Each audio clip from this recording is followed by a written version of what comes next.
Hi everyone, and welcome to the last of this installment of our history through electronic music history lecture.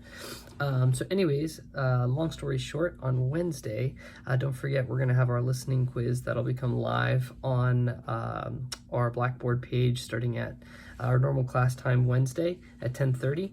What the quiz is going to look like is it'll be one long audio file that will have all of the pieces that are included in your study guide in a scattered order, and it's just going to be 30-second clips of each of those pieces, and they'll be numbered. So I'll say number 1, and then you'll hear 30 seconds of that clip, number 2, and so on and so forth. And you'll be able to, the hope is to just identify the names of those pieces, though you can have the composer info and you can have the year it was written. That's all provided in your study guide, but my number one goal is that you can recognize the piece, and so all I'll ask is that you write down the name. If you provide any extra info, great, but it's not necessary or mandatory. So anyways, that'll be Wednesday, and I'm gonna leave ample time to do that, so the audio file will be live starting at 10:30, and then you'll have 3 hours to complete the quiz. So it shouldn't take you that long, hopefully. Again, it's open book, so you're welcome to use your notebook. Just don't listen to audio files when you're doing it. Just listen to the quiz as you're studying ahead of time, honor system, and then do the best you can. Again, big goal for this is just to try and make sure I'm not trying to force you to memorize the names and the years of all this, but rather to have enough exposure of each of these different pieces so that you can identify them and know where they lie in the history of electronic music. So anyways, moving forward with our last video lecture. The last video we talked a lot about minimalism and kind of what emerged from minimalism, and I love the discussion board posts that you have, and you can really find a lot of the ideas behind minimalist music in a number of different songs, classical compositions that's really impacted artists moving into the 21st century.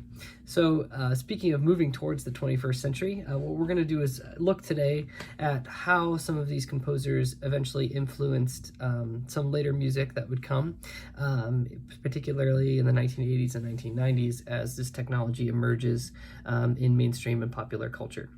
So one artist I wanted to talk about, who some people would consider a minimalist, some people who maybe not, but there's definitely some process music approaches in his compositions, and that's a composer by the name of Brian Eno.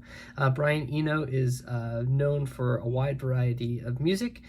He was also known for partnering with a guy named David Byrne, who was the lead singer of the Talking Heads, and they've done a number of collaborations that involved some art music, but also some popular music, and trying to find the ways that those can intersect. One other thing that I love about Brian Eno is he's always working towards trying to encourage artists to create music, or not even just music, but just art in general. And so one thing he did was he developed a unique thing called the oblique strategies, which is a deck of cards. And basically those deck of cards are designed with random phrases, ideas that are to help artists work through writer's block. So if you have a chance to Google Brian Eno's oblique strategies, especially if you're starting to write music and you just need some abstract concepts, you can go ahead and check those out. There's actually a virtual deck online, and so you can find that just by doing a quick Google search. Brian Eno was also known as one of the pioneers of a genre of music we call ambient music. So ambient music, again, is something that might be a little bit more along the minimalist line, but really it's music that's allowing you to transport away from some place, or maybe a sense of cinematic. And the piece that we're going to be looking at is one of the earliest versions of this ambient music, which we hear nowadays in EDM and a whole wide variety of different genres. And so we're going to look at a piece called Music for Airports. This is a 4-movement piece. There's one of one, and then 2 of 1, and 2 of 2, and 1 of 2, and so on and so forth. But we're going to listen to the first movement of this. This piece, Music for Airports, was designed to be listened to in an airport. So rather than listening to the commercial recording, I actually thought it'd be fun to transport you for the next 10 minutes to watch this video of Music for Airports being performed by Bang on a Can, which is a new music ensemble formed by composer David Lang and several others. And this is a live performance of transcription of what you would hear in the recording. So again, the studio recording is all primarily electronic music, or electronic instruments, and this is now all redone and recreated using live instruments. So enjoy this piece, Music for Airports. This is the first movement, 1 of 1.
Hey, so welcome back. Hope you enjoyed that piece. It's very chill. It was actually one of the pieces that I put on in the background, or I did when my son was having issues sleeping. So if those of you who are anxious or worried about some of the stuff going on, just put this piece on, be transported, and listen to this rest of this beautiful music. So what we're going to do now for the next two pieces, we're actually going to look at what's happening, not just in the United States, but let's go back, and now we're thinking towards 70s, 1980s, so a couple decades removed from what the early music we were seeing happening in Europe, and now we're going to actually look at some other music. The one example I want to point out is actually a piece by Giorgio Moroder, who is an iconic European disco artist. This is a longer piece called The Chase.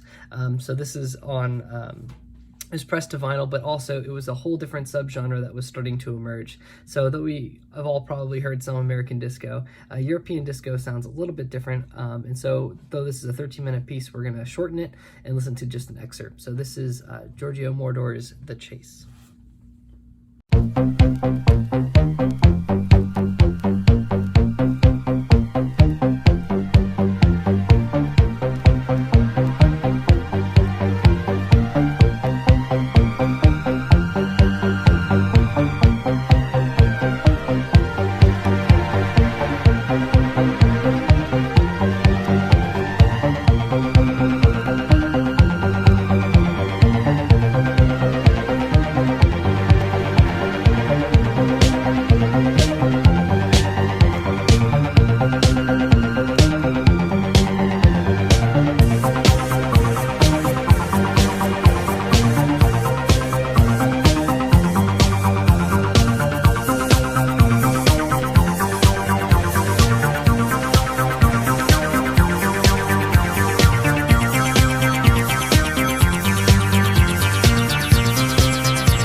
think some of you are just happy to have a groove back in some of this music.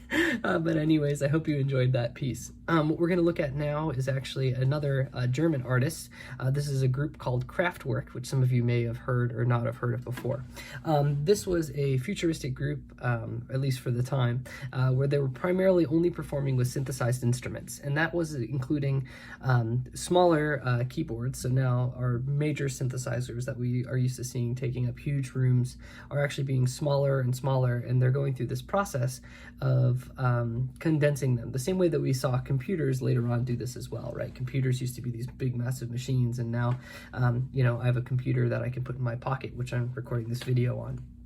So anyways, Kraftwerk, pretty iconic 80s group, and we're going to listen to an iconic piece called The Robots. As you're listening to this and watching this video, I want you to pick out all the different electronic sounds. So there's, of course, synthesizers being used with this that are modulating that, but also we're starting to see drum emulators and synthesized drums appear more and more in this. And so take a listen to this piece, and I hope you enjoy The Robots by Kraftwerk.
Charging our battery, and now we're full of energy. We are the robots. We are the robots. We are the robots. We are the robots.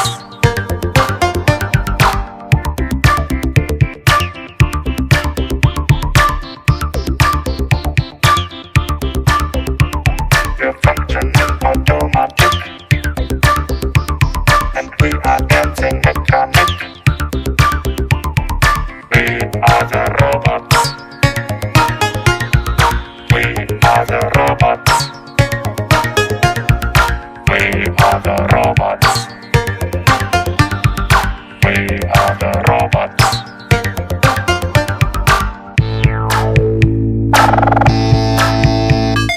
Я твой слуга. Я твой работник. Я твой слуга. Я твой работник.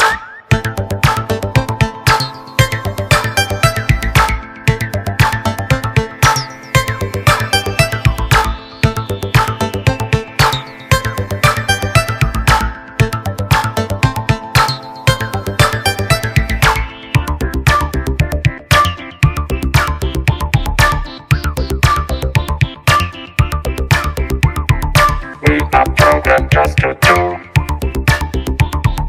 anything you want us to. We are the robots. We are the robots. We are the robots. We are the robots.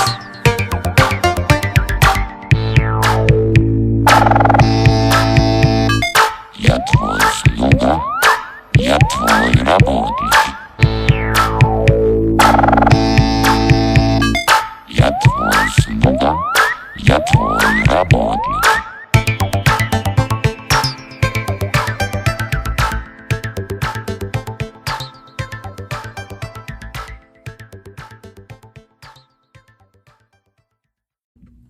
So I want to touch on two other important genres that electronics are starting to import themselves more and more into, and these are pre-existing styles and pre-existing genres. And the first of which is funk. So we're actually going to listen to a song by George Clinton. Many of you know George Clinton and P-Funk or Parliament Funkadelic. They're primarily a larger ensemble acoustic group who specialize in funk, same stuff that we normally hear in the 70s. But in the 1980s, we start seeing, okay, these artists are incorporating this into their live sets and incorporating it in their compositional process. So this is kind of a unique video. You'll see that it's a little dated now. And also, I want you to pay attention specifically to the use of electronic synths throughout this and how it works in funk music, but in some ways maybe it doesn't last the test of time. But anyways, this is Atomic Dog by George Clinton and Parliament Funkadelic.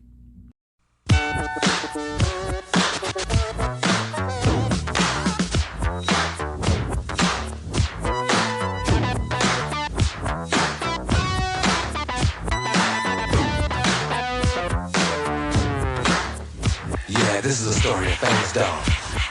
But the dog that chases its tail will be busy. These are clapping dogs, rhythmic dogs, harmonic dogs, house dogs, street dogs, dogs of the world unite, dancing dogs. Yeah, counting dogs, funky dogs. Nasty dogs. Atomic dog. Atomic dog. And life on the roads when they're out there walking the street, they compete. But the dog, bow wow wow, yippee yo, yippee yay, bow wow, yippee yo, yippee yay, bow wow wow, yippee yo, yippee yay, bow wow, yippee yo, yippee yay. Untied dog. Telematic society ain't your average. Why must I feel like that? Why must I chase the cat? The dog in me. You can't be nothing but a dog, yeah.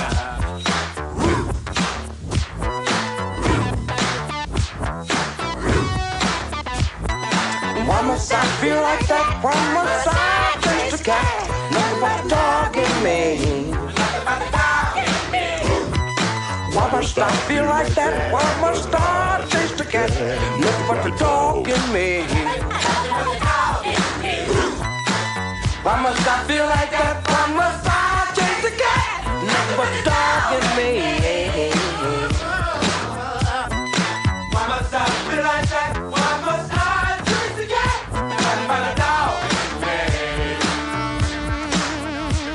Do the dog catch it, dog catch it, do the dog catch it, do the dog catch it, dog catch it, do the dog catch it, dog catch it, do the dog catch it. Why must I feel like that? Why must I chase the cat? Nothing but the dog in me. Why must I chase the cat?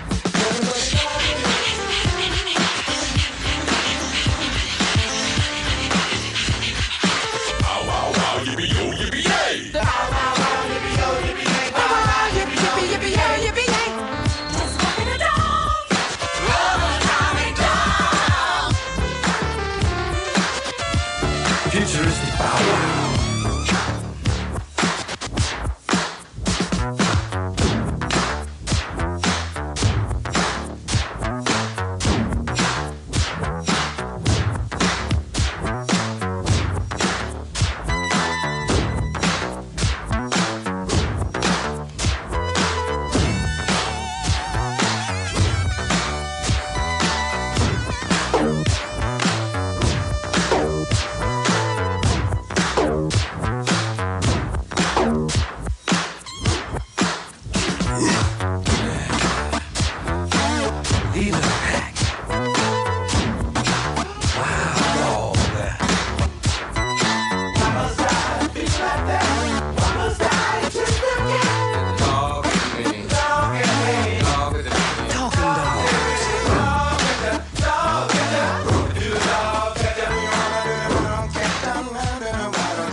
Lastly, today we're going to look at how this music is actually impacting the field of jazz and popular music as well. Many of you, of course, probably know and recognize, especially as we continue into the 1980s and hip-hop is emerging as a genre, which I know some of you will probably want to talk about in your final papers. But we're also seeing in pop music, right, the increase of an instrument called the 808, which we still use today, though it's a sampled instrument. We're starting to see more and more synthesizers become available. People at home are able to make music with it. But in the jazz and pop world, it was, more specifically in the jazz world, it was something that was still kind of slow to creep in. There were some artists that were messing with it, but because it was such a foreign entity and jazz instruments were primarily restricted to what we typically saw in either a big band or small chamber ensembles. But there were a couple this and Herbie Hancock, who we're going to look at now, who were willing to take a look at these instruments and see how they can incorporate it into their styles in music. So Herbie Hancock specifically we're going to look at. He is a jazz artist, jazz composer, pianist, who played with a number of great names early on, but was trying to toe that line between popular music and jazz music. And one thing he did really well was try to capitalize on this new wave of electronic synthesizers that were appearing more and more in popular music and rock music. So take a listen to this piece, Rocket, and especially pay attention to kind of you'll hear some jazz harmonies, some jazz stylings. You'll also kind of probably relate this a lot to the funk sound that you had, but also it's still kind of avant-garde as it continues through the genre. So take a listen now to Rocket by Herbie Hancock. All right, thanks everybody for taking a listen to this video. So we're going to revisit music history towards the end of the semester, because where we're stopping right now is really the 1980s. And we're going to continue into, what we now have literally 30, 40 years later. So stay tuned for that. Don't forget, Wednesday is our listening quiz. Again, I'll have a typed up instruction so it makes a little bit more sense, but it should hopefully be pretty straightforward, pretty standard. If you have any questions, don't hesitate to email me, acote2@gmu.edu. Again, especially right now with the challenges that everybody's going through, I want to make this course informative, educational, and I don't want you to stress out about grades. So if you're stressed, don't stress. I'm here for you, and let me know any ways that I can help. Hope you're all staying safe and looking forward to talking to you soon. Thanks everybody. Have a good day.